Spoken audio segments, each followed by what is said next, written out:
खुलुमबाय नोंथांमोनखौ दिनैनि बे गोथार फुंबिलिनि खौरां फोसावनायाव बयखौबो टाइम्स अफ बड'लेण्डनि जानानै बरायहरनाय थाबाय। नोंथांमोना जोंनि बे टाइम्स अफ बड'लेण्डआव माबाफोर खौरां फोसावनो सानदोंब्ला स्क्रिनाव होनाय नाम्बाराव फोरमायहरनो हागोन। दिनैनि बयनिख्रुइ गिबिसिन खौराङाव दङ जोंसार मुसाहारि आरो जन कुमार ब्रह्मनि नायबिजिरनाय नागिरना क'क्राझाराव आबसुआ गोख्रों खुद्रिसारदों। थांनाय 18 सेप्तेम्बर अक्ट'खालि क'क्राझाराव पुलिसजों ULB-नि मुङाव नंखायै दाय फान्दाय जाना बुथारजानाय मुस्रि जोंसार मुसाहारि आरो जन कुमार ब्रह्मनि थार बिजिरनाय नागिरनानै मैया क'क्राझार जिल्लानि दुलाराय बर' फरायसा आफादनि बानजायनायाव क'क्राझार सहरनि बड'फा UN ब्रह्म गथ'सा पार्कआव 2 घन्टा धर्ना होनाय हाबाफारि लादोंमोन। बे हाबाफारिया मैयानि सानजौफुनि 11 रिंगानिफ्राय 1 रिंगासिम 2 घन्टा खुद्रिसारनाय हाबाफारिखौ लानाय जादोंमोन। बे हाबाफारियाव दुलाराय बर' फरायसा आफादनि आफादगिरि दिपेन बर' आरो गुबुन गुबुन आफादनि गौथुमफोरा जोंसार आरो जन कुमारनि थार बिजिरनाय नागिरना सोरखार आरो पुलिसनि सायाव गोख्रों दाबि दैखांदों। तालिबानआ इस्लामिक बेरेखा आयदाखौ लानानै आफगानिस्तानाव IPLनि टेलिकास्टखौ बन्द खालामबाय।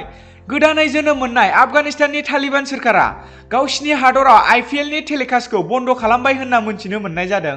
जाय गेलेनाया UAE थामहिनबा इउनाइटेड आरब इमारेट्सआव सोलिगासिनो दं। तालिबाननि IPLनि टेलिकास्टखौ बन्द खालामनायनि थिरांथाया आफगान मिडियाखौ हुस गैयै बायदि खालामना होदों होनना खौरां बिजोङाव मिथिनो मोननाय जादों।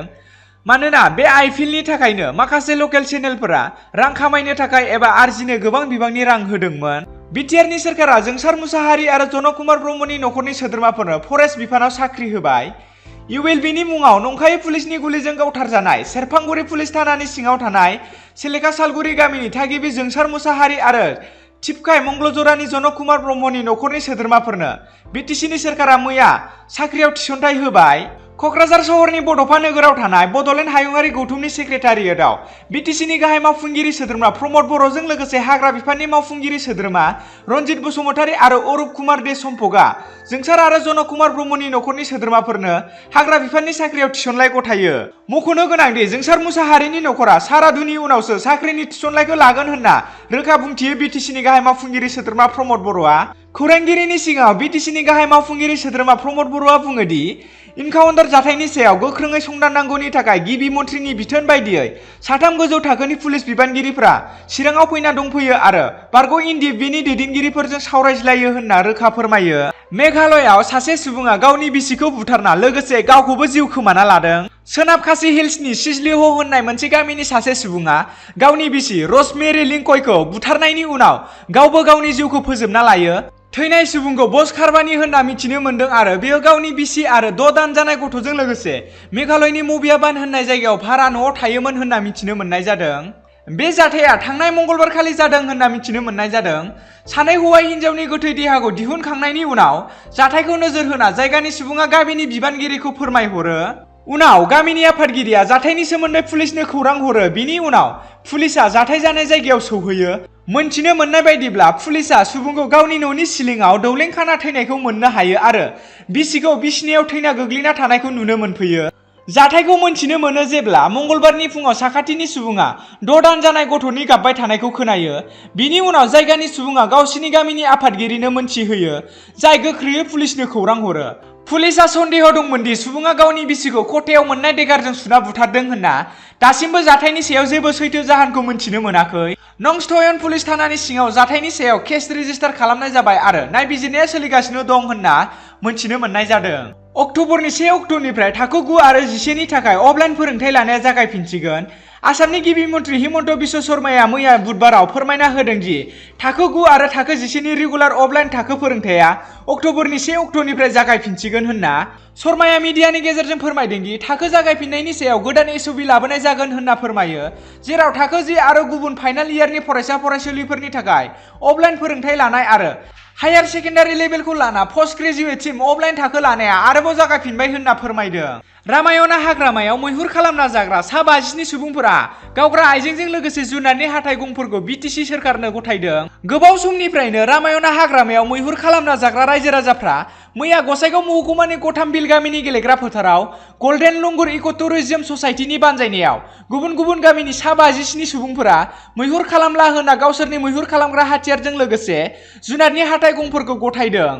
बे हाबाफारियाव बाहागो लादों बिटिसिनि गाहाय मावफुंगिरि सोद्रोमा प्रमद बर', मावफुंगिरि सोद्रोमाफोर फारियै उइलसन हासदा, रनजित बसुमतारी, उरुप दे, गुबुन गुबुन हाग्रा बिफाननि रेन्जारफोरजों लोगोसे गोबां पुलिसनि दैदेनगिरि, हाग्रा बिफाननि आलासिफोरा बे हाबाफारियाव बाहागो लायो आरो फालांगियारिफोरा आगजुफोरखौ सोरखारनो गथायना होयो। जाय सुबुंफ्रा मैहुर खालामला होनना सोरखारसिम आखाइ दैखांफैबाय बिसोरखौ बिटिआर सरकारा बरायदों आरो बिसोरखौ थांना थानो थाखाय 50,000 रां अनसुंथाइ होनाय जादों। बिनि उनाव सासेयाव 1,20,000 होबावनाय जागोन।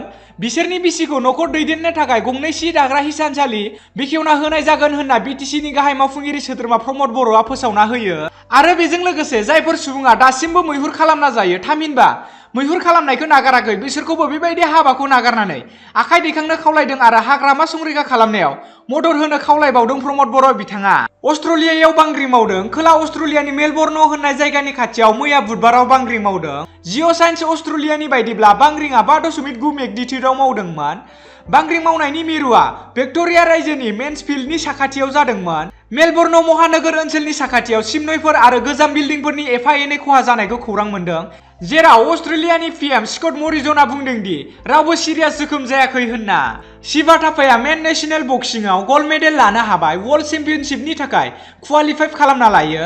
आसामनि बक्सिं गेलेगिरि शिवा थापाया मंगलबार खालि थामहिनबा 29 सेप्तेम्बराव गल्ड मेडेल देरहानो हायो आरो 2019 मायथाइनि नेशनेल बक्सिं चेम्पियनशिप टाइटेलखौ रोखायै बासायना लाखिनो हायो मानोना बिथाङा 63.5 किल'ग्राम फाइनालाव सार्भिसेसनि धलबीर सिंह तोमारखौ 5-0 देरहाना गोरलैयै मुं लाखियो थामहिनबा रेकर्ड खालामना लायो।